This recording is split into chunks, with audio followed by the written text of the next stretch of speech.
السلام علیکم، میں رضا میکین، آپ دیکھ رہے ہیں آئی آر کے نیوز۔ آج عمران ریاض خان نے کچھ اہم اپڈیٹس دی ہیں اور کچھ بڑے راز فاش کیے ہیں، تو آئیے جانتے ہیں عمران ریاض خان کی زبانی۔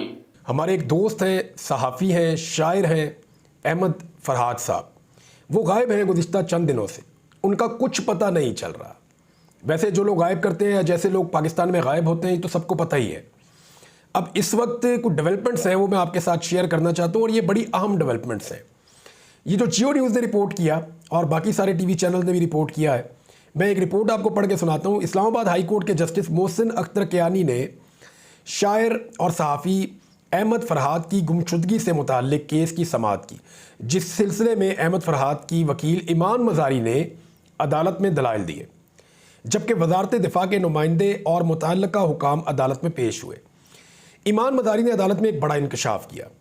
انہوں نے کہا کہ احمد فرحات کی اہلیہ عروج زینب کو واٹس ایپ کے اوپر ایک کال آئی اور اس میں کہا گیا کہ عدالت میں اپنی درخواست واپس لے کر یہ بیان دے دیں کہ احمد فرحات اپنی مرضی سے کہیں گئے ہیں تو پھر فرحات ہفتے کو واپس آ جائے گا۔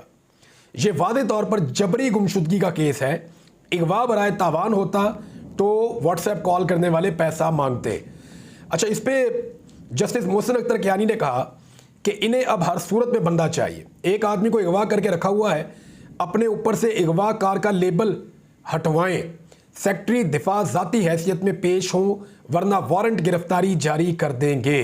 وزارت دفاع کے نمائندے نے عدالت کو بتایا کہ آئی ایس آئی نے کہا کہ ہمارے پاس موجود نہیں ہے، جس پر عدالت کا کہنا تھا کہ آپ تحریری طور پر جواب جمع کروائیں، میں وزیر دفاع کو بلاتا ہوں۔ جسٹس محسن اختر کیانی نے ریمارکس دیے کہ سیکٹری دفاع اور ان کے افسر عدالت کو جواب دیں۔ اسلام آباد ہائی کورٹ نے سیکٹری دفاع کو جواب جمع کرنے کی ہدایت کر دی۔ ایڈیشنل اٹارنی جنرل نے بتایا کہ ہم نے ایف آئی آر درج کرائی ہے، جس پر جسٹس محسن اختر کیانی نے اظہار برہمی کرتے ہوئے کہا کہ ایف آئی آر درج کر کے آپ نے کوئی احسان تو نہیں کیا، یعنی وہ تو ان کا کام ہے۔ عدالت نے ریمارکس دیے کہ میں جب فیصلہ دوں گا تو پھر یہ معاملہ گمشدگی سے کہیں اور چلا جائے گا۔ یہ معاملہ اتنا آسان نہیں ہے کہ جب چاہے کسی کا دروازہ توڑ کر بندہ اٹھا لے۔ یہ معاملہ اب ختم ہونا چاہیے۔ جسٹس محسن اختر کیانی کا کہنا تھا کہ ایک طرف میسج بھیجتے ہیں اور اب کہتے ہیں ہمارے پاس نہیں ہے۔ اسلام آباد ہائی کورٹ نے سیکٹری دفاع اور سیکٹری داخلہ کو کل ذاتی حیثیت میں طلب کر لیا۔ عدالت نے ریمارکس دیے کہ یہ ملک یا تو قانون کے مطابق چلے گا یا ایجنسیوں کے طریقے سے۔ جسٹس محسن اختر کیانی، یہ معاملہ اب آئی ایس آئی کے دائرہ اختیار سے نکل چکا ہے۔ یہ ان کی ناکامی ہے کہ وہ اپنے دائرہ اختیار میں کوئی کام نہیں کر سکتے۔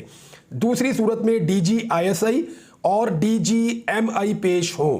اگر ادارے کوئی کام نہیں کر سکتے تو ان کی ضرورت نہیں۔ جسٹس محسن اختر کیانی نے ریمارکس دیے کہ وزیر دفاع اور وزیر داخلہ کو طلب کروں گا، پھر میں وزیر اعظم کو طلب کروں گا۔ یہ معاملہ اتنا سادہ نہیں ہے۔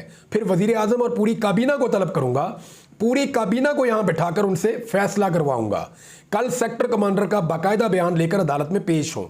جسٹس محسن اختر کیانی کا ایس ایس پی کو حکم، ریمارکس دیے آپ بیان لیں، پھر میں سیکٹر کمانڈر کو بھی طلب کروں گا۔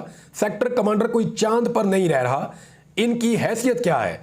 عدالت نے ایس ایس پی آپریشنز کو ہدایت دی کہ کل سیکٹر کمانڈر کا بیان قلم بند کر کے آئیں۔ سیکٹری دفاع اور سیکٹری داخلہ کو کل 3 بجے ذاتی حیثیت میں عدالت طلب کر لیا گیا۔ عدالت نے ایڈیشنل اٹارنی جنرل کو ہدایت دی کہ درمیان میں مغوی کی بیوی سے کوئی رابطہ نہیں کرنا۔